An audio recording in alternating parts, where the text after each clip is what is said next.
दिल्ली में जो आज बम्पर वोटिंग हो रही है और जो खबर आ रही है अलग अलग जगह से, उससे ये बात साफ हो रही है कि अरविंद केजरीवाल, जिसकी राजनीति दिल्ली में शुरू हुई थी, और उनके कई बड़े बड़े मंत्री, मनीष सिसोदिया, गोपाल राय, मुख्यमंत्री आतिशी मार्लेना, सब की विकेट उड़ने वाली है। आपको पता होना चाहिए बम्पर वोटिंग का दिल्ली में क्या इतिहास रहा है। 2013 में सबसे बड़ी जंप हुई थी, 8% वोटिंग परसेंटेज बढ़ी थी 2008 के चुनाव के सामने, और 66% वोट पड़ा था दिल्ली के अंदर। उसमें सुनामी आ गई थी। कांग्रेस जो रूलिंग पार्टी थी, बहुत 3 बारी की मुख्यमंत्री थी, वो अपनी सीट भी हारी थी और कांग्रेस रह गई थी सिर्फ 8 सीटों पे 44 सीट से। तो 8% ग्रोथ से एक नई पार्टी पावर में आई, आम आदमी पार्टी। बाद में कांग्रेस ने सपोर्ट किया, उसकी सरकार बनी, और बीजेपी नंबर 2 की पार्टी थी। वैसे नंबर 1 की पार्टी थी, सबसे ज़्यादा सीटें बीजेपी की थी। फिर देखते हैं उसके बाद क्या होता है। 15 के चुनाव में और ज़्यादा वोट, 8% 13 में बढ़ा 8 से, उसके ऊपर 1% और बढ़ गया, मतलब 2008 से ऑलमोस्ट 10% वोट बढ़ा। 1% और वोट बनने का मतलब कांग्रेस ध्वस्त, खत्म, और एंटी इनकम्बेंसी इतनी स्ट्रांग कि आम आदमी पार्टी इकलौती सत्ता में आने की पार्टी बन जाती है। 2020 में क्या होता है, लोग आम आदमी पार्टी से खुश हैं, कोई वोट शेयर नहीं बढ़ता, कोई एंटी इनकम्बेंसी नहीं होती, वोट शेयर इनफैक्ट घटता है, ऑलमोस्ट 4% गिरता है, 62.85% पे आता है, और आम आदमी पार्टी एक कंफर्टेबल सीटें जीतती है। 70 के अंदर से 62 सीटें जीतती है, वेरी कंफर्टेबल विक्ट्री। सो इतिहास क्या बताता है, जब लोग गुस्से में होते हैं दिल्ली के अंदर, तो वो 8% वोट बढ़ाते हैं, 13 में एक नई पार्टी को कोलेशन में लाते हैं, उस पार्टी से खुश होते हैं, और पिछली पार्टी की इनकम्बेंसी, क्योंकि सिर्फ 1.5-2 साल बाद चुनाव था, वो और वोटिंग बढ़ती है, कांग्रेस बिल्कुल आउट होती है, आम आदमी पार्टी सत्ता में आती है। सत्ता वाली पार्टी से जब दिल्ली में खुश होते हैं तो वोटिंग कम हो जाती है, गुस्से वाला वोट नहीं होता, 4% वोटिंग गिरती है, तब भी आप रहती है। अब आ जाइए आज क्या खबर आ रही है। 5 बजे के आंकड़े ही बता रहे हैं 58.5% वोटिंग हो चुकी है, मतलब जब तक पोल क्लोज होगा 65, 66, 67 तक जा सकती है, मतलब बिटवीन 4 to 6% बढ़ने वाली है। और जब इतनी वोटिंग दिल्ली में बढ़ती है तो खतरे की घंटी बजती है रूलिंग पार्टी के लिए। अब कुछ सीटों का, चावल का एक दाना देखिए एक डिश जाती है, 4 बड़ी सीटों का बता देते हैं क्या चल रहा है उनके ऊपर। ये 4 हॉट बड़ी सीट्स, गोपाल राय मंत्री क्या होगा, आतिशी मार्लेना मुख्यमंत्री क्या होगा, अरविंद केजरीवाल पूर्व मुख्यमंत्री क्या होगा, मनीष सिसोदिया पूर्व डिप्टी चीफ मिनिस्टर क्या होगा, सब बताता हूं। पर उससे पहले 6 एग्जिट पोल्स आ चुके हैं जब मैं आपसे बात कर रहा हूं।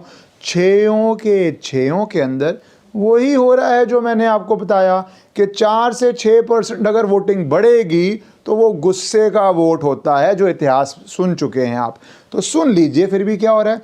मैट्रिक्स के ओपिनियन पोल में आम आदमी पार्टी की सीटें आ रही हैं 32 से 37, मेजॉरिटी इज 36, और भाजपा की आ रही है 35 से 40, कांग्रेस की आ रही है 1। दोनों का वोट शेयर 40s में है, बीजेपी का 2-3% इसके अंदर आपसे वोट शेयर ज़्यादा है। पर आप बीजेपी की रेंज देखिए 35 to 40, मैट्रिक्स की 32 to 37, तो बीजेपी सरकार बेरली बनाती दिख रही है। दूसरा आ जाइए पीपल्स इनसाइट, ये आपको देता है 25 से 29 और भाजपा को 40 से 44, कंफर्टेबल क्लियर बीजेपी विक्ट्री। तीसरा आ जाइए पीपल्स प्लस, ये तो सुनामी दिखा रहे हैं, 6-7% अगर वोट शेयर बढ़ा तो शायद ये सुनामी हो जाए। आपको 10 से 19 सीटें, बीजेपी को 51 से 60 सीटें, कांग्रेस को 0 सीटें। मैं इसको बहुत डिफ़िकल्टी से मानता हूं, क्योंकि दिल्ली में कई सीटें ऐसी हैं जहां पे बहुत ज़्यादा जो डोमिनेशन है, मिनॉरिटी कंसोलिडेशन है, बीजेपी उन सीट्स में मेरे अनुसार कभी भी जीतने की स्थिति में नहीं है, इस चुनाव में तो कतई नहीं है। तो मैं इसको लाइटली लेता हूं, बट सुनामी में कुछ भी हो जाता है, वोट स्प्लिट हो जाता है, कांग्रेस बहुत वोट लेती है, उस सीट पे मुस्लिम वोट लेती है और मुस्लिम वोट आप आधा लेता है, तभी संभावना ऐसी है। पर तीनों एग्जिट पोल्स बीजेपी को जिता जा रहे हैं। चौथा, जेवीसी पोल्स, ये भी आपको 22 से 31 और बीजेपी को 39 से 45, क्लियर विक्ट्री।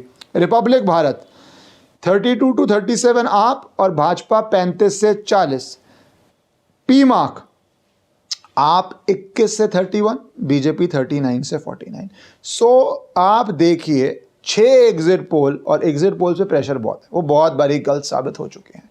एक ओपिनियन पोल्स को तो मैं हमेशा बोलता हूं टिश्यू पेपर है, वेस्ट पेपर बास्केट में डाल दो।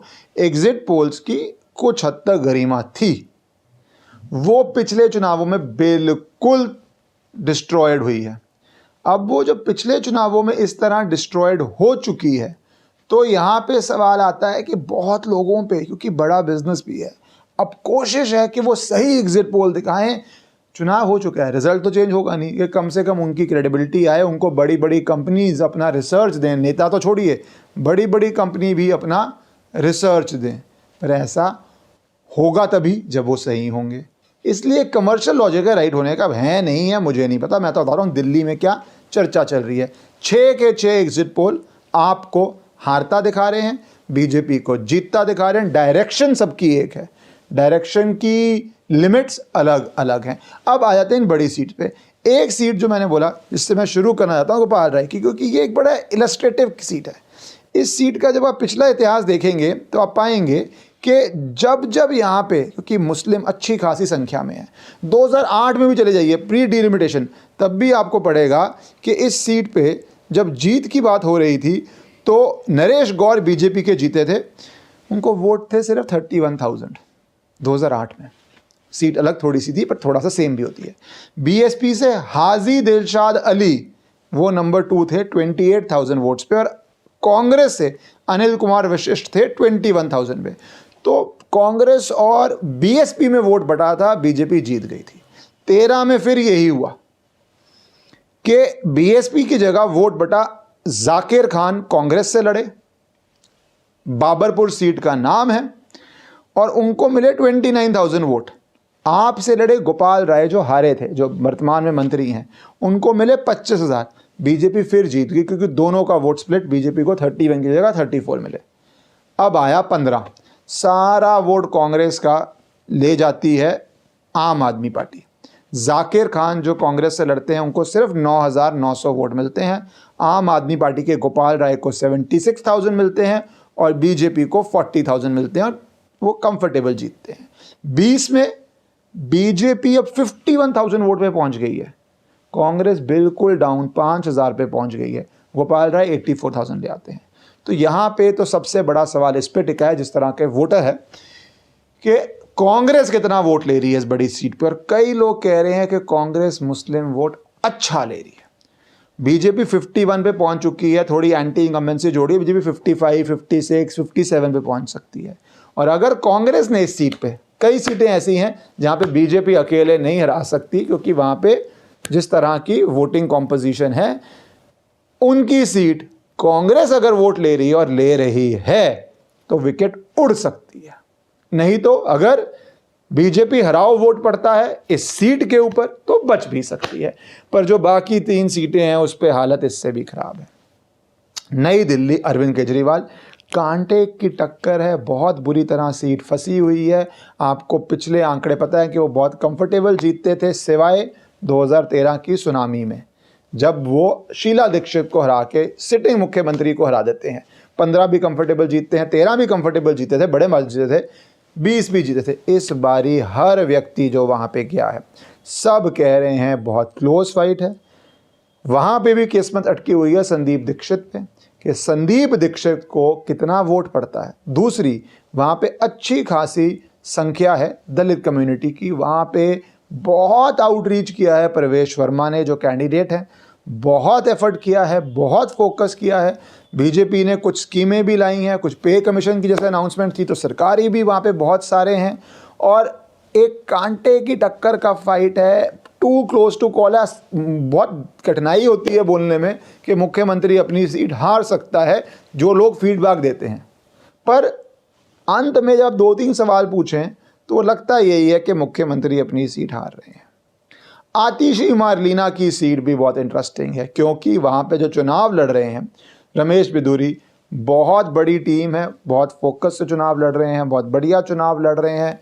कांटे की एज, इतनी बड़ी बड़ी सीट जो सेफ सीटें हैं, पर कुछ लोग एडवांटेज आतिशी मारलीना को दे रहे हैं। कुछ लोग कह रहे हैं अगर यही रिजल्ट रहा कि आप 30s में हैं तो आतिशी मारलीना जीत जाएगी, अगर आप 30s से नीचे हैं तो हार जाएगी। जंगपुरा सेफेस्ट सीट, मनीष सिसोदिया छोड़ के आए पड़पड़गंज, कितने बड़े मंत्री, एजुकेशन रेवोल्यूशन की बातें करने वाले, सबसे ज़्यादा डिपार्टमेंट संभालने वाले, जेल जाने से पहले सबसे ज़्यादा डिपार्टमेंट संभालने वाले, अपनी सीट छोड़नी पड़े, सारे डिपार्टमेंट आपके पास थे, तो आप कितनी इंप्रूवमेंट कर सकते हैं अपनी एमएलए सीट में। आपको तो सीट अगले 6 चुनाव नहीं हारनी चाहिए, क्योंकि आपका हर मंत्री का हर जगह ये होता है कि फोकस सबसे पहले तो वो अपनी सीट पे करता है, अपनी ही सीट बदलनी पड़े। वहाँ पे आए हैं अवध ओझा जी, बुरी तरह हार रहे हैं। अवध ओझा तो इतनी बुरी तरह हार रहे हैं, जो रिपोर्ट्स आ रही हैं कि वो रेस में ही नहीं है। ऐसी सीट छोड़ के, इतने अच्छे काम छोड़ के गए हैं मनीष सिसोदिया कि खुद तो निकल गए, और अवध ओझा जो को दे गए, उनको भी बहुत मजा आने वाला है इस सीट पे। जंगपुरा में क्या हो रहा है, अपनी तरफ से आप रिस्की सीट छोड़ के आते हैं, जेल होके आए हैं, तो आप पार्टी के बॉस को, अरविंद केजरीवाल को, शायद टिकटें आप ही बांटते हैं, आप अपने लिए इससे अच्छी सीट नहीं ढूंढ सकते थे। पर यहाँ पे अब जो रिपोर्ट है कि मनीष सिसोदिया, क्योंकि फरहाद सूरी भी कांग्रेस से अच्छा चुनाव लड़ रहे हैं और तलविंदर मारवा हर एक के घर में घुसे हुए, 3 बारी के यहाँ के एमएलए हैं कांग्रेस से, कहा जाता है बहुत धनवान कैंडिडेट भी हैं, बहुत पैसे भी हैं, जिसका रोल होता है टीम बिल्ड करने में भी रोल होता है, और जो चीज़ें नहीं होनी चाहिए उसके अंदर भी कई बारी रोल होता है। क्या सिसोदिया के पास तो पूरी सरकार की स्कीमें हैं, तो ये तो एक अलग ही टॉपिक है। पर जब चुनाव आ जाता है तो इस सीट पे भारी आउटसाइडर हारेगा, जीतेगा तो अगली बार सीट बदल देगा, ये तेज़ी से बात चल रही है। और मनीष सिसोदिया आज की तारीख में, जो अभी तक रिपोर्ट आ रही है, लास्ट 2 घंटे का पता नहीं चलता है, हारता हुआ लोग कह रहे हैं। तो दिल्ली में तो एक अनबिलीवेबल रिजल्ट की तरफ हम बढ़ रहे हैं। अब सिर्फ एक इसमें मैं आपको कैविएट जो हम बोलते हैं, एक एक्सेप्शन देना चाहता हूं। वो एक्सेप्शन, वो कैविएट ये है कि आम आदमी पार्टी की लीड बहुत बड़ी थी, 15% की लीड थी, बीजेपी बहुत आगे बढ़ रही है, पर जो एग्जिट पोल्स दिखा रहे हैं वो 15% के गैप को कवर कर रही है या 10-12 को कवर करती है। अगर 10-12 को कवर किया तो फिर अद्भुत चुनाव हो जाएगा कि वोट शेयर मध्य प्रदेश में कांग्रेस का बीजेपी से कम था, पर सीट आई थी, सत्ता में आई कांग्रेस 2018 में, मध्य प्रदेश की मैं बात कर रहा हूँ। उस तरह का एक एक्सेप्शनल चीज़ हो जाए तो पता नहीं, बट जो एग्जिट पोल बता रहे हैं और जो ज़मीन से आवाज़ आ रही है वो यही है कि बीजेपी सरकार बनाने जा रही है।